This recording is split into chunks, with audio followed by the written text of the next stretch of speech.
जी ये बताइए, सपा की तरफ से तो सीधे तौर पर यह कह दिया गया है कि बहन जी तो भाजपा की लिखी हुई स्क्रिप्ट पढ़ती हैं, जो भाजपा कहलवा रही है वही बहन जी कह रही हैं। एक तरफ तो आप रामपुर और आजमगढ़ की बात कह रहे थे कि मुसलमान देखिए भाजपा को भी वोट देता है, आज बहन जी इस तरह की बात कर रही है कि मुस्लिम नेताओं की अनदेखी हो रही है, उनको भी अचानक आजम खान से सिंपैथी हो गई है। तो ये कहा जा रहा है कि भाजपा के कहने पर मायावती इस तरह की बात कह रही है। देखिए आस्था जी, जो अच्छा नाविक होता है जब वो नाव मझधार में लेकर चलता है तो ये नहीं देखता है कि कितनी लहरें उठ रही हैं। जो शांत जो बैठा रहता है किनारे, जिसको कार्य नहीं होता समाजवादी पार्टी की तरह, वो इस तरह की बातें करता रहता है। और मैं तो कह रहा हूं कि आगे भी ऐसे ही करना चाहिए, क्योंकि जिस तरह का परिणाम आ रहा है उसी तरह का परिणाम आए। अरे भाई, गठबंधन आप कर रहे हैं बहन जी से, पहले भी गठबंधन किए थे और बाद में भी मुलायम सिंह जी के मना करने पे भी आप गठबंधन कर रहे हैं और आरोप हमारे पे लगा रहे हैं। अच्छी बात है। देखिए, अखिलेश यादव जी जब आए तो उन्होंने कहा कि भाई हमारी पार्टी अब वो समाजवादी पार्टी नहीं है जो पहले अपराधियों की पार्टी थी। ये कौन कह रहा है? अखिलेश यादव जी। अब डीपी यादव जी इसमें नहीं रहेंगे, लेकिन बाद में उसी डीपी यादव जी से आप समर्थन लेकर उनको चुनाव में टिकट देते हैं लोकसभा का। उसके बाद आप कहते हैं कि मुख्तार अंसारी बहुत बड़े अपराधी हैं। जब तक अखिलेश जी हैं, मुख्तार अंसारी नहीं रहेंगे, उनके पार्टी का आप अपने में विलय कर लेते हैं।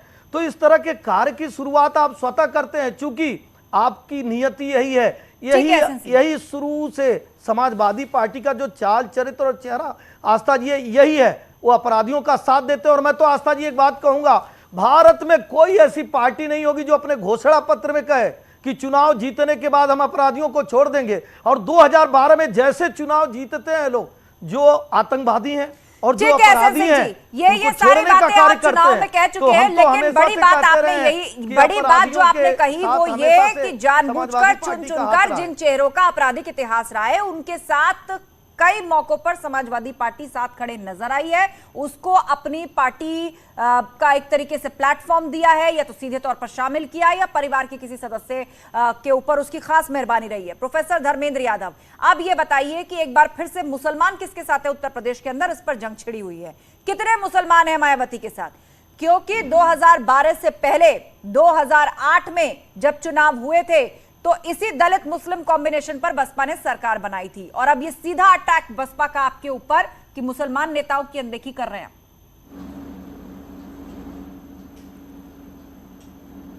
मैंने आपको पहले बताया कि बसपा सुप्रीमो मायावती जी बीजेपी कहने के हिसाब से काम करती हैं, उसके हिसाब से प्रत्याशी तय करती हैं। रामपुर में उनको जरूरत नहीं थी उपचुनाव में प्रत्याशी लड़ाने की, आजमगढ़ में जरूरत थी। तो ये तो उत्तर प्रदेश की जनता और इस देश के लोग पूरी तरह से जानते हैं कौन सा व्यक्ति किसके लिए काम कर रहा है। किस जन सरोकार के मुद्दे पर आपने उनको लास्ट बार देखा था जब उन्होंने बोला हो? किसी दलित के साथ कोई उत्पीड़न हुआ उस पर बोला हो, कहीं किसानों के साथ कुछ हुआ उस पर बोला हो, उसके अलावा कभी कोई आंदोलन किया हो? पिछले आप चुनाव में देख लीजिए कितनी रैलियां उन्होंने की। भारतीय जनता पार्टी के हिसाब से वो काम कर रही है। इसके अच्छा ठीक है, इस आरोप का जवाब अब सतीश प्रकाश देंगे, जो लेट जुड़े थे हमारे साथ। इस आरोप का जवाब सतीश प्रकाश देंगे, बसपा प्रवक्ता। सतीश प्रकाश जी ये बताइए, आप लोगों के साथ बहुजन समाज पार्टी के साथ तो समाजवादी पार्टी पूरी कोशिश में जुटी है कि भाजपा का नाम चस्पा कर दे। और देखिए यह धर्मेंद्र यादव लिस्ट गिनवा रहे हैं कि बताइए जन सरोकार के मुद्दों पर आपने कब बात की थी? जो भाजपा कह रही है वही तकरीबन शब्द आपके हैं। पूरी तरह से भाजपा और आपका गठबंधन है। रामपुर में आपने कैंडिडेट नहीं उतारा, आप पूरी तरह से वही काम करते हैं जो कि भाजपा को सपोर्ट करता है।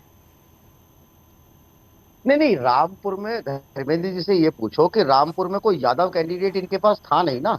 आजम खान के खिलाफ अगर ये यादव कैंडिडेट उतार सकते थे, अगर आजमगढ़ में ये सब हुआ, अगर आपको नहीं लगता था कि वहां भी यादव लड़ेगा।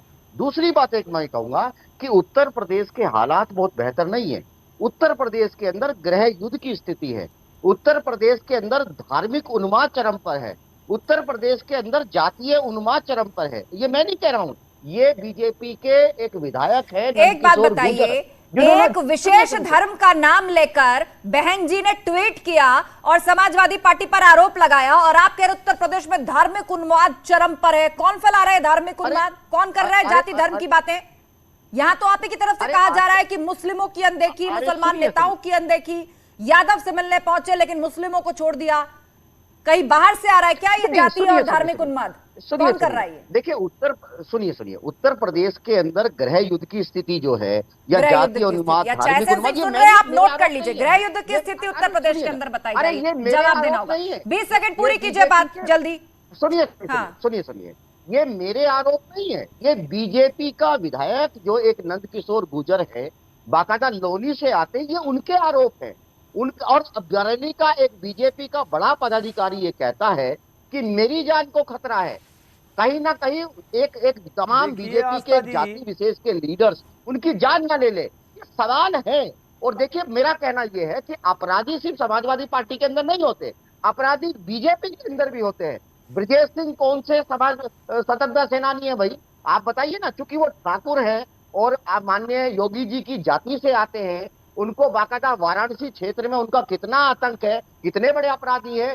अच्छा सतीश जी, तकरीबन 1.5 मिनट से आप बोल रहे हैं, 1.5 मिनट से बोल रहे हैं। आपने कहा उत्तर प्रदेश में धार्मिक उन्माद है। एक मिनट एसएन सिंह, उत्तर प्रदेश में जातिगत उन्माद है। पिछले 1.5 मिनट से आप बोल रहे हैं सतीश जी, और उस 1.5 मिनट में कम से भी कम 5 से 6 बार आप अलग अलग जातियां बता चुके हैं, आप धर्म की बात कर चुके हैं और कह रहे उत्तर प्रदेश में धार्मिक उन्माद है। किस पर आरोप लगा रहे हैं आप सीधे? ठीक है, शांत हो जाइए, शांत हो जाइए। हमारे साथ सैयद नाजिम अली भी जुड़े हुए हैं। सैयद नाजिम अली, बताइए, एआईएमआईएम समर्थक है, एआईएमआईएम भी उत्तर प्रदेश में आई थी चुनाव लड़ने के लिए और उसने कहा था कि मुसलमानों को अब अपना लीडर तय कर लेना चाहिए। सपा ने भी धोखा दिया, भाजपा भी बरगलाती है, कांग्रेस के साथ भी कुछ नहीं मिला, आप हमारे साथ आइए। तो यहां पर मुस्लिमों का असली खेवैया या खेवनहार कौन है, इसको लेकर भी जंग है और अब मायावती भी इसमें कूद गई हैं। वो कह रही है कि हमारी सरकार थी, चाहे दलित हो चाहे मुसलमान हो, किसी अपराधी को संरक्षण नहीं था, सामाजिक सौहार्द का माहौल था, बसपा ही वो सरकार या वो मॉडल दे सकती है, वो सामाजिक मॉडल। देखिए, लफाजियां सभी कर सकते हैं और लफाजियां की जा रही हैं बड़े लेवल पे। उत्तर प्रदेश के अंदर जो है ये लोग जो है मुसलमानों को कहीं ना कहीं ठगते चले आ रहे हैं। अगर मुसलमानों की आप स्थिति देखिए, कोई भी मामला देखिए, कहीं मुसलमानों के साथ ये खड़े होते हुए नजर नहीं आते हैं। ट्वीट खेल रहे हैं, ट्वीट से अब राजनीति चल रही है देश का जो राजनीतिक केंद्र जो बन चुका है वो ट्विटर है। ट्विटर पे अब सारे फैसले होंगे, ट्विटर पे सारी चीज होंगी। पहले आंदोलन होते थे, आज बेकसूर लोगों को जेलों में डाल दिया जाता है, ट्वीट आ गया साहब। खैर, मैं अपनी बात को यहीं पे कहूंगा, जिस मुद्दे पे बहस मैं वहीं पे आता हूँ कि अखिलेश यादव पूरी तरीके से एक्सपोज हो चुके हैं। जिस तरीके से वो मुसलमानों का वोट हासिल कर रहे थे, लगातार मुसलमान हर चुनाव में उन्हें सपोर्ट कर रहा था और सरकारें भी कई बार मुसलमानों ने उनकी यहाँ बनवाई। लेकिन अभी भी जो है समाजवादी पार्टी के बहुत से नेता जेलों के अंदर हैं, किसी से मिलने के लिए नहीं जाते हैं अखिलेश यादव। एक यादव जी जेल के अंदर चले गए, सैयद नाजिम नाम बता दीजिए, नाम बता दीजिए। अखिलेश यादव एक सेकुलर नेता नहीं है, यादव समाज के नेता है, एक जाति के नेता है, सिर्फ एक जाति के लिए काम कर रहे हैं। अखिलेश यादव सिर्फ एक जाति के लिए काम कर रहे हैं और मुसलमानों को गुमराह करके उनका वोट हासिल कर रहे हैं। और मुसलमानों के आज मुसलमान जो है, आप देखिए आज कहाँ खड़े। नहीं, किस जाति के लिए काम कर रहे हैं आप देखिए, स्पष्ट तौर पे बताइए, किस जाति के लिए काम कर रहे हैं? यादव समाज के लिए काम कर रहे हैं और यादव समाज के लिए भी मैं नहीं कहूंगा कि यादव समाज के लिए स्पेशली काम कर रहे हैं, वो यादव समाज के चुनिंदा लोगों के लिए काम कर रहे हैं, जो बाहुबली है उनके लिए काम कर रहे हैं। ठीक है करिए, लेकिन अखिलेश यादव पूरी तरीके से एक्सपोज हो चुके हैं, अब मुसलमानों का वोट नहीं हासिल कर पाएंगे। ठीक है और मुसलमान ये जवाब धर्मेंद्र यादव देंगे, क्योंकि यही आरोप बसपा की तरफ से भी लगा, यही भाजपा कह रही है, एआईएमआईएम भी यही कह रही है। इजहार अली हमारे साथ है। इजहार अली जी, ये बताइए, सुभाषपा भी चुनाव लड़ी है मिलकर के।